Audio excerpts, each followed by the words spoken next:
Hello बच्चों, जेके classes में आपका स्वागत है। बच्चों, जैसा कि आज मेरे संस्थान में सारे क्लास 10th के बच्चों का फुल रिवीजन बायोलॉजी का टेस्ट लिया गया था, ऑल चैप्टर्स का। तो चलिए बच्चों, आज सारे क्वेश्चन एक एक का आंसर हम आपको बताएंगे। सारे बच्चे मैच भी कर सकते हैं और बाकी जितने भी बच्चे एग्ज़ाम देने वाले हैं 2025 में, वे सारे बच्चे इस वीडियो को बार बार देखें ताकि एग्ज़ाम में यहाँ से आपको क्वेश्चन देखने को मिलेगा। तो चलिए बच्चे एक एक क्वेश्चन देखते हैं, जिसमें से पहला क्वेश्चन है, ये बायोलॉजी का है। चलिए, पहला क्वेश्चन है कि पौधे में जनन अंग हमेशा पुष्प होता है। आप याद रखिएगा, अगर ये पूछेगा कि पौधे क्या होते हैं तो हमेशा उत्पादक होते हैं और सारे जीव जंतु उपभोक्ता होते हैं। और पौधे क्या, स्वपोषी होते हैं। दूसरी बात, पौधे का कौन सा भाग फल बनता है तो अंडाशय वाला भाग फल बनता है, अर्थात इसका आंसर सी हो जाएगा। दूसरा नंबर क्वेश्चन है कि पूर्ण विकसित अंडाशय कहलाता है। देखिए, अभी तुरंत बताए, फल कहलाता है। अगला, अमीबा में अलैंगिक जनन। देखिए, अमीबा में अलैंगिक जनन ही होता है, पर इसमें कौन सा विधि तो विखंडन विधि होता है अमीबा में। चलिए, नेक्स्ट क्वेश्चन है, परागकोश में पाए जाते हैं या परागकोश में होते हैं तो परागकोश में क्या होते हैं, परागकण होते हैं। 5 नंबर क्वेश्चन है कि मनुष्य के युग्मक को गुणसूत्र की संख्या, युग्मक अर्थात जाइगोट, नर युग्मक और मादा युग्मक के मिलने से जाइगोट बनता है। तो उसमें बोला कि गुणसूत्र की संख्या, देखिए संख्या पूछा है, ध्यान रहे, जोड़ी में पूछता तो इसका आंसर हो जाता 23, पर आपसे पूछा संख्या अर्थात आंसर 46। ऑटोसोम 22 जोड़ी, भाग लेते हैं 1 जोड़ी अर्थात 2। इंसुलिन स्रावित होता है। देखिए, इंसुलिन की कमी से मधुमेह बीमारी होता है, पर यह आंतरिक ऑप्शन है इसमें, तो बोला कि स्रावित होता है। तो हम लोग जानते हैं कि अग्नाशय से, पर देखिए ऑप्शन नंबर बी दिया है, लेंगर हैंस की दीपिकाएं अग्नाशय को ही कहते हैं। अग्नाशय की बीटा कोशिका से इंसुलिन हार्मोन निकलता है और इंसुलिन की कमी से मधुमेह रोग होता है। बुद्धि और चतुराई का केंद्र, ध्यान रखिएगा, सेरिबेलम क्या है, शरीर के संतुलन के लिए सेरिबेलम, पर बुद्धि और चतुराई का केंद्र आपसे पूछेगा तो सेरिब्रम। तो इसका ऑप्शन नंबर सी हो जाएगा, ऑप्शन नंबर सी। जिब्रेलिन क्या है, जिब्रेलिन एक पादप हार्मोन है। क्या है, पादप हार्मोन। 9 नंबर क्वेश्चन है कि किशोरावस्था में होने वाले परिवर्तन का कारण क्या है। तो किशोरावस्था में सारे लड़के लड़कियां किशोरावस्था में हार्मोन के कारण, तो टेस्टोस्टेरोन एक नरलिंग हार्मोन है, जबकि एस्ट्रोजन एक महिला हार्मोन है, और ये दोनों से इसका आंसर सी हो जाएगा, ऑप्शन नंबर तो ए और बी, यानी कि किशोरावस्था में परिवर्तन के कारण हार्मोन होते हैं। चलिए, जिसे रासायनिक दूध कहा जाता है हार्मोन को। मस्तिष्क का वजन कितना होता है, लगभग 1.5 kg अर्थात 1.4। जब आपसे बोलेगा लीवर का वजन तो 1.5 kg, जब आपसे पूछेगा किडनी का वजन तो 150 ग्राम, 150 ग्राम। चलिए अगला, रुधिर चाप अर्थात रक्तदाब को सबसे पहले स्फेग्नोमैनोमीटर द्वारा मापा जाता है, और रक्तदाब 120/80 mmHg होता है। यहाँ आपसे पूछा कि इसको नियंत्रित कौन करता है, कंट्रोल कौन करता है, तो एड्रीनल ग्रंथि। ऐसे इसको लड़ो उड़ो हार्मोन निकलता है इसी ग्रंथि से। चलिए, 12 नंबर क्वेश्चन है कि वायरस संक्रमित रोग है, कौन सा एक वायरस के द्वारा होने वाला रोग है, जिसका हो जाएगा HIV एड्स, HIV एड्स। चलिए, पाचन क्रिया पूर्ण होती है छोटी आंत में। अगला 14 नंबर है कि मानव मूत्र में उपस्थित नहीं होता है। देखिए, जल की मात्रा होता है, यूरिया की मात्रा होता है, सोडियम क्लोराइड होता है, जबकि इसमें सोडियम नाइट्रेट नहीं होता है। ऑप्शन नंबर इसका डी हो जाएगा। चलिए, 15 नंबर क्वेश्चन है कि प्रकाश संश्लेषण का उत्पाद। देखिए, उत्पाद के रूप में यदि गैस पूछता तो O2 हो जाता, पर आपसे पूछा कि उत्पाद के रूप में कौन सा पदार्थ बनता है, तो हम लोग जानते हैं कार्बोहाइड्रेट बनता है, यानी कि C6H12O6। और इसमें ये भी याद रखिए कि किसके कितने अणु है, कभी कभी पूछ देता है कि ऑक्सीजन के कितने अणु है, तो ऑक्सीजन का 6 अणु है। लेकिन प्रकाश संश्लेषण में क्या क्या चाहिए प्रकाश संश्लेषण के लिए, तो हम लोग जानते हैं जल चाहिए, CO2 चाहिए, सनलाइट चाहिए, सनलाइट प्लस में क्लोरोफिल की उपस्थिति। इसी के कारण पत्ती का रंग हरा होता है। इसमें एक कौन सा तत्व पाया जाता है, तो मैग्नीशियम, याद रखिए। चलिए, क्लोरोफिल एक वर्णक है जो कि क्लोरोप्लास्ट में पाया जाता है पत्तियों में, जिसके कारण पत्ती का रंग हरा होता है। रेजिन, गोंद कहाँ संचित रहता है, तो इसका आंसर हो जाएगा पुराने जाइलम में। पुराने जाइलम में। जाइलम का काम क्या है, एक दिशीय होता है, जल का परिवहन, खनिज लवण का परिवहन जाइलम करता है। जबकि फ्लोएम का काम क्या है, फ्लोएम का काम है आपके खाद्य पदार्थ का परिवहन, बहुदिशीय होता है। फुफ्फुस शिरा, ध्यान रहे, देखिए फुफ्फुस शिरा जब आपसे पूछेगा तो इसमें शुद्ध रक्त का परिवहन होता है। यदि फुफ्फुस धमनी बोलता तो फिर अशुद्ध रक्त हो जाता, यानी इस क्वेश्चन का आंसर हो जाएगा आपका बी। 18 नंबर क्वेश्चन है कि रक्त में सबसे अधिक मात्रा किसका होता है, तो रक्त में सबसे अधिक मात्रा आरबीसी का होता है, पर ऑप्शन में आरबीसी नहीं होने के कारण इसका आंसर आपका जल हो जाएगा। रक्त क्या है, तो रक्त हल्का क्षारीय होता है, पीएच मान 7.4 होता है। खोज कार्लैंड स्टीनर, जबकि रक्त परिसंचरण तंत्र का खोज विलियम हार्वे, और रक्त का अध्ययन हिमेटोलॉजी। चलिए, कोशिकीय श्वसन का अवायवीय चरण, ध्यान रहे, देखिए वायवीय चरण बोलते तो इसका आंसर हो जाता माइटोकॉन्ड्रिया, पर यहाँ अवायवीय चरण बोले, यह जो होता है पूरा होता है आपको साइटोप्लाज्म में। अगला देखिए 20 नंबर क्वेश्चन है कि सामान्य रक्तदाब, तो सामान्य रक्तदाब 120/80 होता है। चलिए, सिस्टोल 120 और डायस्टोल 80 mmHg। 21 नंबर क्वेश्चन है कि हीमोग्लोबिन में तत्व पाया जाता है, तो लोहा तत्व। हीमोग्लोबिन एक क्या है, वर्णक है, जिसके कारण रक्त का रंग लाल होता है, और इसकी कमी के कारण रक्त की कमी से एनीमिया या लोहा की कमी से एनीमिया रोग होता है। चलिए अगला, वाष्पोत्सर्जन कैसी क्रिया है, तो स्वाभाविक बात है यह एक रासायनिक क्रिया है, क्योंकि यह एक वाष्पोत्सर्जन की क्रिया, ये आपका हो जाएगा आपका।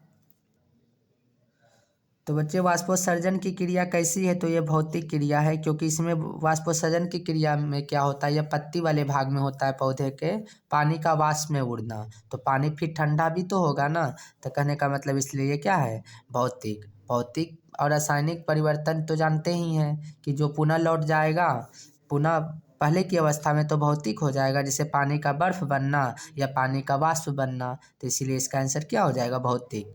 23 नंबर क्वेश्चन है कि पादप में फ्लोएम का काम क्या है, भोजन का परिवहन, जल और खनिज लवण के लिए आपका जाइलम है, इसका आंसर हो जाएगा ए। मत्स्य का मुख्य श्वसन है, देखिए आपको गिल्स नहीं दिया ऑप्शन में, तो इसका आंसर हो जाएगा गलफरा, क्योंकि मछली गलफरों से सांस लेती है। फेफड़ा से मनुष्य लेता है सांस, फेफड़ा मनुष्य का श्वसन अंग हो गया। आरबीसी का जीवन काल पूछा, तो आरबीसी का जीवन काल 120 दिन, जबकि इसका हो जाएगा 2 से 4 दिन या 10 से 12 दिन, जो आपको ऑप्शन में रहे वैसा काम करिए। डब्ल्यूबीसी का हो जाएगा। अच्छा, इसका जीवन काल, अस्थि मज्जा में रक्त का निर्माण होता है, बोन मैरो में, जबकि जमा होता है प्लीहा में, ये याद रखिए आप। मुख गुहा में किसका पाचन होता है, देखिए मुख गुहा में कार्बोहाइड्रेट का पाचन, क्योंकि पाचन शुरू होता है मुख से, और मुख में लाइपेज एंजाइम के कारण या एमाइलेज ऐसे कुछ करके नाम है, तो आप याद रखिएगा इनका पाचन मुख में ही होता है। चलिए, एमाइलेज रखिए, लाइपेज नहीं, एमाइलेज, प्रोटीन के द्वारा कार्बोहाइड्रेट का पाचन होता है। मानव पेशाब में यूरिया का मात्रा पूछा, तो यूरिया 2%, जबकि पानी होता है 96%। गरहनी, देखिए गरहनी किसका भाग है, तो छोटी आंत का भाग है, छोटी आंत की लंबाई 7 से 8 मीटर। चलिए अगला है कि कुछ मिलान वाला प्रश्न दिए थे हम आपको, मिलान करने सारे बच्चों को, तो चलिए इसमें से एक 11 नंबर ऊपर हम लिख दिए हैं कि स्वच्छ जल का पीएच मान, तो स्वच्छ जल का पीएच मान 7 होता है। ट्रेकिया की लंबाई 11 सेंटीमीटर। जब आपसे पूछेगा रक्त में प्लाज्मा का प्रतिशत, तो हम लोग जानते हैं कि प्लाज्मा का प्रतिशत, तरल भाग रक्त का प्लाज्मा होता है 55 से 60%। सबका हम आंसर इसी तरह बता देंगे आपको। मुख्य उत्सर्जी अंग क्या होता है हम लोग का, किडनी, तो इसमें नहीं, ऑप्शन में कहीं ना कहीं होगा, खोजना पड़ेगा। हम यहाँ लिख देते हैं कि मुख्य उत्सर्जक अंग क्या हो जाएगा आपका, किडनी हो जाएगा। चलिए अगला, वायुमंडल में O2 ऑक्सीजन का प्रतिशत, तो स्वाभाविक बात है 21% है, जबकि नाइट्रोजन कितना है 78% है, CO2 कितना है 0.03% है। चलिए अगला, बोला कि गैसों श्वसन का उत्पाद, जब हम लोग सांस लेते हैं तो श्वसन से ऊर्जा मिलता है, तो उसके उत्पाद में CO2, जल और शरीर को क्या मिलता है, ऊर्जा मिलता है। अगला देखिए, रक्त का 55% मिला ना, और आपका ट्रेकिया की लंबाई 11 सेंटीमीटर। चलिए अगला, बोला कि पौधे में गैसों का आदान प्रदान, तो विसरण विधि सामने में ही है इसका आंसर। अगला, आरबीसी का निर्माण यानी कि रक्त बनता कहाँ है, तो देखिए यहाँ बोन मेरो है, अस्थि मज्जा। फिर आपसे पूछा फाइब्रिनोजन, फाइब्रिनोजन एक प्रोटीन का कार्य करता है जो कि रक्त को थक्का बनाता है, देखिए यहाँ पे है ना, रक्त का थक्का बनाता है। दो तंत्रिकाओं के खाली स्थान को सिनेप्स कहते हैं, दो तंत्रिका के खाली स्थान को सिनेप्स कहते हैं। आयोडीन की कमी से, देखिए यहाँ घेघा बोले या ग्वाइटर बोले, आप दोनों याद रखिए, ग्वाइटर, ये दोनों रोग आयोडीन की कमी से, NaCl की कमी से। चलिए और कोई छूटा तो नहीं ना, चलिए आगे बढ़ते, हो गया बच्चे इसका मिलान चिन्ह था। चलिए आगे, ग्वाइटर रोग होता है, ठीक है। अगला क्वेश्चन है कि नमक की कमी से, ग्वाइटर बोलिए या घेघा रोग। 31 नंबर क्वेश्चन है कि मस्तिष्क में विभिन्न सूचनाएं संचित रहते उद्दीपन के रूप में, किस रूप में, उद्दीपन के रूप में। चलिए, मस्तिष्क सोचने समझने के लिए है।